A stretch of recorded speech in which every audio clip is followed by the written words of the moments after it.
के पहले ज़रूर से देख लेना चाहिए क्या about direction ratio and direction cosine, क्योंकि उसके बगैर काम नहीं चलेगा। ठीक है, तो ये आना चाहिए पहले। तो जिसने क्लास मिस किया पहले उसको कॉपी देखो या वीडियो देखो। अब हम लोग आज क्या पढ़ने जा रहे हैं? Equation of straight line. किस फॉर्म में? Cartesian form. तो याद करो y minus y one m into x minus x one होता था इस रूप का स्ट्रेट लाइन। कब? 11 में पढ़ते थे। तो मान लो यहाँ स्लोप है 2/5, तो कैसे लिखेंगे? y minus y one by 5 by 2 x minus x one by 5 लिखेंगे ना इस तरह से। यानी x का भी कहानी है, y का भी कहानी है। ये 2D में हुआ करता था, अब 3D है तो क्या बढ़ जाएगा? x भी है y भी है, तो z बढ़ जाएगा, z माइनस जेड वन और बटा में कुछ रहेगा। तो ये पूरा प्रॉपर वे में ये इक्वेशन हो गया। हम अच्छे से अभी लिखेंगे। तो ये समझाने का तरीका था कि 2D में तुम पढ़े हो तो 3D में तुम आसानी से इस बातों को समझ सकते हो। ठीक है, तो इक्वेशन ऑफ अ लाइन हम लोग किस फॉर्म में पढ़े? पहला फॉर्म कार्टेशियन फॉर्म। ठीक है, उसके बाद पढ़ेंगे दूसरा वेक्टर फॉर्म में।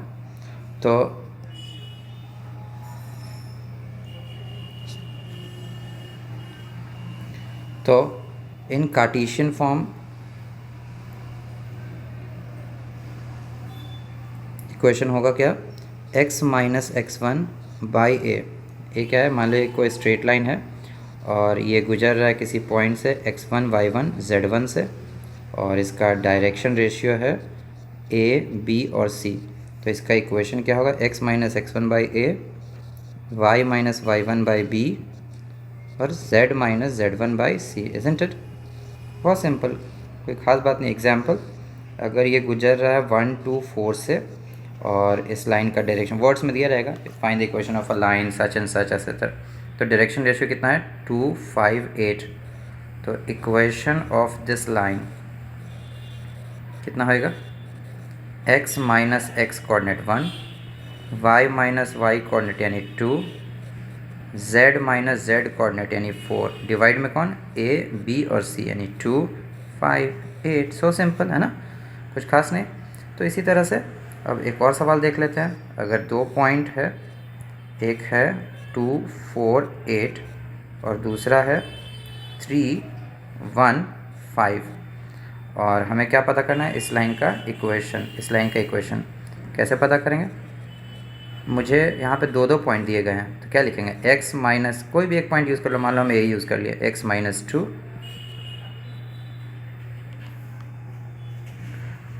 y minus 4 z minus 8, isn't it? By a b c. जा, अब तो ए बी सी हमें पता नहीं है, अब यहाँ ए बी सी कैसे रखें?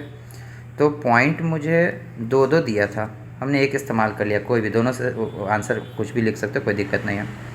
डायरेक्शन रेशियो मालूम नहीं है, याद है पिछले क्लास में पढ़ा थे डायरेक्शन रेशियो कैसे निकालते? घटा कर। तो 3 में 2 घटाओ, फिर 1 में कौन घटाओगे? 4, फिर 5 में कौन घटाओगे? 8। क्यों घटाए हैं डायरेक्शन रेशियो के लिए? ये पढ़ा चुका डायरेक्शन रेशियो में, अभी बात इस पर नहीं करेंगे। नहीं भी जानते तो कोई बात नहीं, सिंपल है। एक्स कोऑर्डिनेट घटाओ एक बार, वाई कोऑर्डिनेट को घटाओ एक बार, जेड कोऑर्डिनेट को घटाओ। 3 माइनस 2 क्या आ गया? 1, 1 माइनस 4 माइनस 3, और 5 में से हट गया -3। यहाँ पे रख दो 1 -3 -3। दैट्स इट, सो ईजी है ना। अब हम दूसरा फॉर्म पढ़ने जा रहे हैं, इन वेक्टर फॉर्म, यानी हम दो फॉर्म में इक्वेशंस लिख सकते हैं।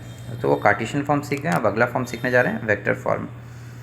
तो मान लिया कि कोई लाइन, ये तुम्हारा एक्स वाई एक्सेस है, यहाँ पे एक लाइन है जो किसी खास पॉइंट ए से गुजर रहा है। इस ए का जो पोजीशन वेक्टर है, लेट इट बी ए। अब इस लाइन की तरफ बी यहाँ भी बना सकते हो, तुम चाहो तो बी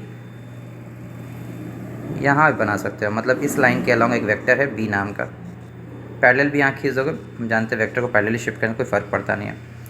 तो ये जो तुम्हारा रिजल्टेंट आ रहा है आर, रिजल्टेंट मतलब ये वेक्टर प्लस ये वेक्टर है ना, यहाँ से आ गया फिर यहाँ से आ गया है ना।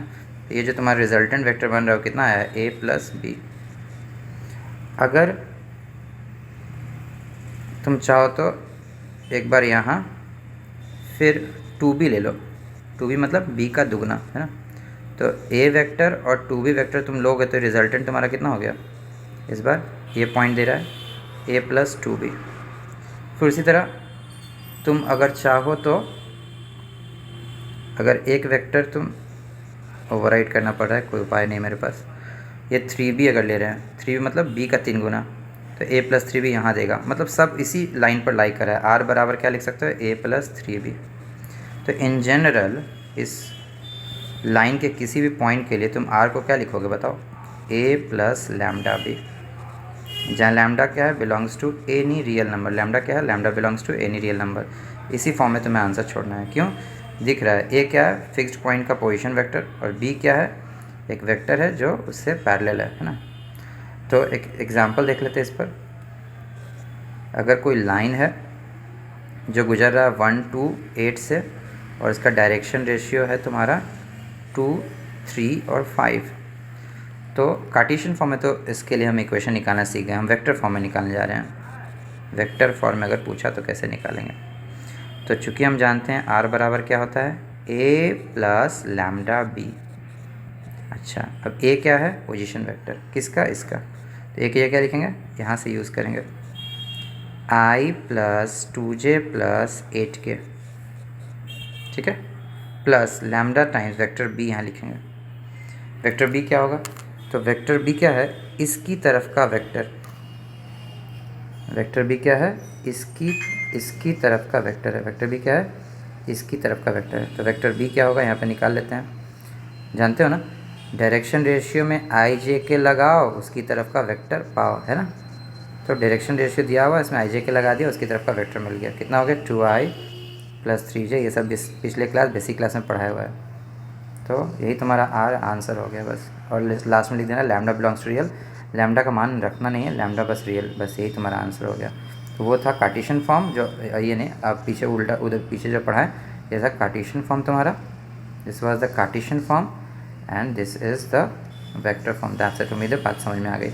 ओवर।